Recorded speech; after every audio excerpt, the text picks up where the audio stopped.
Player. Player. Player. Tänane kuupäev on 14.02 ehk siis täna on käes sõbrapäev. Sõbrapäev on niisugune tore päev, kus sa saad oma kallimale viia roose või lilli ja muud magusat ja soolast ja õnnitleda oma sõpru, et nad on sinu sõbrad ikka veel. Nii et head sõbrapäeva kõigile.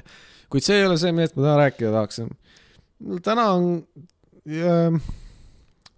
pigem on niisugune 2 teemat, mida ma puudutada tahaksin. Esimesena on niisugune üldine teema nagu inimeste võimed ja nende potentsiaalide oskus või arusaamine, et neil on niisugused ägedad võimed. Ma selle all ei mõtle nüüd seda, et neil on mingid ülitugevad lihased ja nad suudavad tõsta mingeid rekkaid ja autosid või suudavad liigutada mõttejõul midagi. Ei, mitte seda. Mina mõtlen just selle all pigem seda, et vabandust, ma selle mikrofoniga möllan. Mina mõtlen selle all just seda, et kuna ma olen käinud näiteks, võtame selle seansi, et ma olen vaadanud Instagramis Discovery's ringi ja näinud seal igasugused uut ja huvitavat, ilusid ja ägedaid inimesi ja naisi ja mehi ja koeri ja mingid naljakaid kassivideoid. Kuid vahest on mul ka silma jäänud siuksed videod, kus ma näen siis inimesi laulmas. See võib-olla kõlab veidike imelikult algul, et ma näen need inimesed laulmas, aga ma näen, kuidas on mõni teinud kodus arvuti taga, pannud filmima, mikrofon kätte võtnud ja võtnud mingi laulu ette, võtnud selle instrumentali ja siis coveri peale teinud. See on tavaliselt kuskil 15-20 sekki, aga selle jooksul sa saad väga hästi aru, kui hea hääl inimesel on. Ma vaatan neid videoid ja mõtlen, et huvitav, mida see inimene veel teinud on või et kas tal on kuskil veel niisugust materjali üleval. Ma siis lähen sinna kasutaja peale ja kui hästi läheb, siis tal on sinna enda biosesse kirjutatud ka nimi. Ma siis kopeerin selle nime, panen Google'isse ja vaatan, et kas ma leian mingi SoundCloudi lingi või ma leian YouTube'i lingi. Mõnikord leian, avan selle, kuid seal ei ole kahjuks mitte midagi. Ja siis ma olen mõelnud, et kurat, et näed kahju, et praegu siuke Anne on natuke kaotsi läinud või inimesed ei ole teda avastanud. Ja siis ma muidugi võrdlen seda endaga ja vaatan, et oi, kui mina niimoodi laulda oskaksin või kui mul siukene äge hääl oleks, et siis ma kohe kindlasti toodaks siukest materjali ja püüaks selle kuidagi sinna maailmasse välja saata. Ja sellepärast ma mõtlengi, et võib-olla ongi inimestel siukene, eriti eestlastel siukene tagasihoidlikkus hoiab neid kinni ja nad ei pruugi leida seda annet nii heana, kui seda teised inimesed näevad. Et võib-olla nad ei arva, et nad laulavad nii hästi, kui teised inimesed seda kuulevad, sellepärast, et ma olen näinud juba nüüdseks, ikka mõned inimesed on ikka olnud siuksed, keda ma vaatan ja kuulan ja lihtsalt on hämmingus. Aga lihtsalt kahju on selles, et nad ei ole seda jõudnud kuhugi välja viia. Ja või olen ma näiteks kuulnud mõnda inimest, kellel on, ei ole isegi siukest muusikalist haridust, aga tal on lihtsalt hea kuulmine, ta oskab kitarri mängida, tal läheb võtab laulu kuulmise järgi, võtab akordid ja mängib maha head akordid. Aga samas see on ka kõik, mis ta teeb. Ta ei rakenda seda otseselt kuhugi, sellepärast, et see on tal siukene hobi või et ega ta sellega kogu aeg ei tegele. Või mingi teise töö kõrvalt lihtsalt kodus vahest tinistab. Kuid praeguses nagu nii-öelda siukses, kuidas siis öelda, praeguses maailmas on ju neid kanaleid nii palju, kus sa saad seda välja lasta neid oma toodetud materjale. Ja minu meelest võiks olla just see, et kui mina kui vähegi suudaks või oskaks või kuidagi aitaks neid, siis ma teeks küll niimoodi, et laseks ta mängida või laulda sisse midagi ja siis panna lihtsalt see nende eest kuhugi üles ära, kui nad ise seda teha ei taha, sellepärast, et ma kardan, et nii palju on neid inimesi, kelle potentsiaal on nagu kaduma läinud või nende annet pole märgatud, sellepärast, et nad ise ei mõista või nad ei oska seda kuidagi välja jagada. Sest minul endal on küll see, et ma täiega tahaks osata laulda. Ma tahaks osata laulda sellepärast, või ma tahaks, mul oleks niisugune omapärane hääl või jälle niisugust midagi teistsugust, mis suudaks niisugust ägedat materjali toota. Ja seda ma tahaksin põhiliselt sellepärast, sest et mulle, ma armastan või ma jumaldan seda, kui ma saan kuskil lava peal esineda. Ja mitte seda tehes niimoodi, et mul on ette antud mingi skript või mingi stsenaariumi umbes, et davai, nüüd teed seda või räägi seda ja seda, vaid ma saaksin just nagu kuidagi vaba või nagu mitte inspiratsioon, improvisatsiooni teha ja või siis oma loomingut või mis iganes. Siukest asja mulle meeldiks jubedalt teha ja inimestele nagu esitada seda. Ma mäletan, kui ma olin oma kooli 85. juubelil, mis toimus Nordea kontserdimajas, ma pidin seal kõne pidama.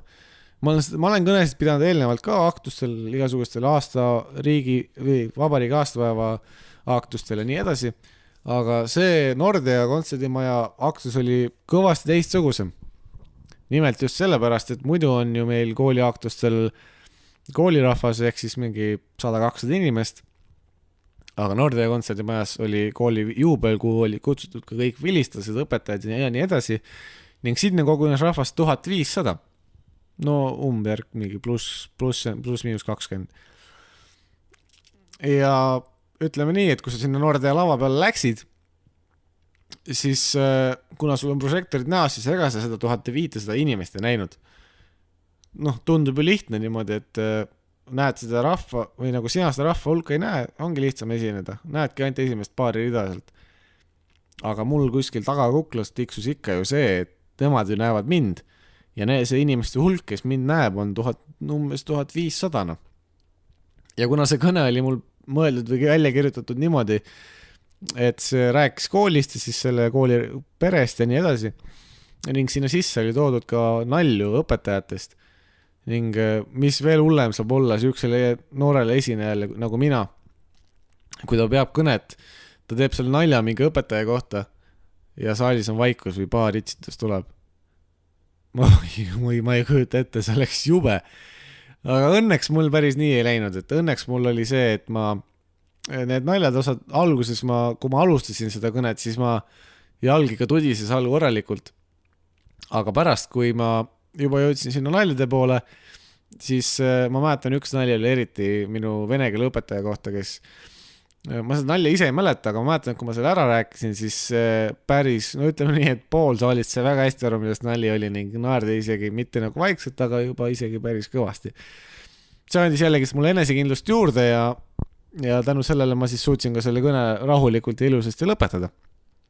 Aga see tunne, mis mu pärast seda esinemist tuli, see oli lihtsalt, sa olid niimoodi adrenaliini täis ja sind pärast veel kiideti, et oi kui hea kõne oli ja blablabla ja ma tean, et see ei olnud viisakusest, et väga hea kõne oli, vaid kuna ma neid inimesi tean, kes mind õnnitlesid, siis nad tõesti ütlesid, et see oli tõesti hea kõne. Ja võt see tagasiside või see tunne, mis sulle pärast seda esinemist tekkis, see oli lihtsalt midagi väga head. Ja ma tahaks seda veel ja veel ja veel teha, aga lihtsalt ma ei leia ennast, ma ei ole leidnud endal veel seda midagi, millega ma saaksin seda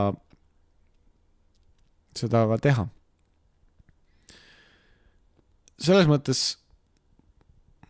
ma arvan, et kui ma leiaksin mingi lahendusi, siis ma ka seda teeksin, kui mul oleks sellised võimalused nii materiaalsed kui ka inimeste näol olemas. Nüüd, kuna see läks juba veidi pikale, see potentsiaalist ja inimestest ja võib-olla valgus veidi laiali, siis ma loodan, et saite ikkagi aru, mis ma ütlesin, siis lähme lihtsalt järgmise teema juurde edasi. Järgmiseks teemaks, mis ma täna tegelikult rääkida tahtsin, on ka suht lühike ning seda ma lugesin uudistest. Ning see pani mind mõtlema. See oli mingi uus termin, mis oli siis kas ajakirjanik või ma ei tea, mis iganes välja mõelnud, et oli uudis sükestest generatsioonist nagu nähtamatu generatsioon. See muidugi haaras mul kohe pilgu ning ma siis vajutasin sinna peale. ma avasin selle uudise ning lugesin sealt, kuidas siis on nimetatud nähtamatuks generatsiooniks siukene hulk noori, kes ei käi koolis peale siis gümnaasiumi või osad ikka vist isegi gümnaasiumis juba ei käi koolis ega ei käi ka tööl. Ehk siis nad ei teegi mitte midagi. Minu puhul ma hakkasin kohe mõtlema, et kui palju mina tean selliseid inimesi, kes ei käi koolis või ei käi tööl või õigemini või ei tee kumbagi. Ja ma korraks mõtlesin oma sõpruskonna läbi ning mina ei otseselt, ei tea, ei leidnud väga kedagi. Ühe inimese võib-olla ma arvan, et aga ta nüüd läks ka kooli ära juba ja ega see mõttes, ta sinna hulka kvalifitseeru. Aga kui ma seda uudist edasi lugesin, siis ma lugesin, et sealt umbes välja, et umbes 30 000 noort Eestis. 30 000 noort ei käi koolis ega tööl. Ma ei saa aru, mida nad teevad siis. Ma saan aru jah, et võib-olla sa käid väljas hängimas niisama lõbutsed, meelt lahutad, mis iganes, käid kuskil reisimas. Aga selle jaoks on sul ju mingil või hiljem või varem on sul ikka vaja ju mingit raha selle jaoks või mingit finantsi selle jaoks, et midagi teha. Okei, jah, on inimesi või noori, kes elavad vanemate kulul, mis on minu jaoks isegi pärast 20. eluaastaid täielikult vanemate kulul niimoodi, et see ei käi koolis ega tööl elada minu jaoks austades päris nukker. Kuna mina eelmise aasta suvel kolisin ise elama ära, kuna meil oli vaja enda korter maha müüa ning me pidime edasi otsustama, mis teha, siis minul ei olnudki muud valikut, aga kuna õnneks ma olen juba siukest poolikut suvetööd, mitte suvetööd, vaid siukest kooliturvalt tööd juba aastast 2014, ehk siis selle aasta mais saab 3 aastat, siis minu jaoks ei olnud see tööl käimine võõras ning peale gümnaasiumi ega ma kohe paugu pealt, ega ma ei viitsinud terve gümnaasiumi aeg mõelda, mida ma teen edasi. Ning siis, kui järsku lõpp kätte tuli, siis ei osanud ka midagi muud teha, läksin esimesse kooli, kus mind vastu võeti, neileks siis sai Tallinna Tehnika kõrgkool. Nüüd ma käin seal 2 aastat ja samal ajal proovin ka tööd leida. Aga seda kõike tehes samal ajal, kui ma elan ise. Ehk siis tähendab seda, et keegi peab mulle süüa ostma laua peale, keegi peab arved ära maksma, keegi peab kütet tegema, keegi peab süüa tegema ja selleks kõigeks olen ju mina. Ega keegi muu mind enam ei aita nüüd. Nüüd ma peangi ise hakkama saama. Ja selline elukäik või siukene järsk võib-olla siuke ootamatu hetk, mis nüüd tuli sinna kolimisega, see pani mind reaalselt hoopis teistmoodi elust kui siuksest ja selle kohustustest aru saama. Ning võib-olla sellepärast ka ma tunnen siukest minu jaoks siukest võib-olla vastuolu, et nendest noortest, kes ei käi koolis ega tööl ega tee mitte midagi, samal ajal kui teised higistavad nagu lolliks ennast ja ei saa elada nii hästi nagu nemad. Samal ajal kui nemad siis lihtsalt löövad leiba luusse ja jalad tooli peal või jalad laua peal püsti ja naudivad. Et mingi hetk tuleks ikka see, kus inimene peab hakkama oma elu ise elama või vähemalt õppima seda elama. Ning mina ei kujutaks küll ette. Ning see number, see 30 000, umbes 30 000, see number tõesti üllatas mind, sellepärast et ma ei osanud arvatagi, et meil nii palju inimesi on siuksed, või nii palju noori on siuksed, kes ei käi koolis ega tööl. Minu meelest see on päris nukker. Aga mis sa teha saad? Võib-olla, eks see ole pere kasvatuses kinni arvatavasti ning see mõttes kõik algab ju sealt perest, sest kuidas sind kasvatati, vot nii. Et eks nad ise teevad, mis nad teevad. Aga mina arvan, et see oli väga üllatav ja veidi nukker ka võib-olla. Aga samas, eks tead, elu õpetab ise. Vot need olid need 2 teemat, mida ma siis täna rääkida tahtsin, nii et ma soovin teile ilustat sõbrapäeva jätku ning kui järgmine kord kuuleme, siis jälle parem on kõik. Nägemist!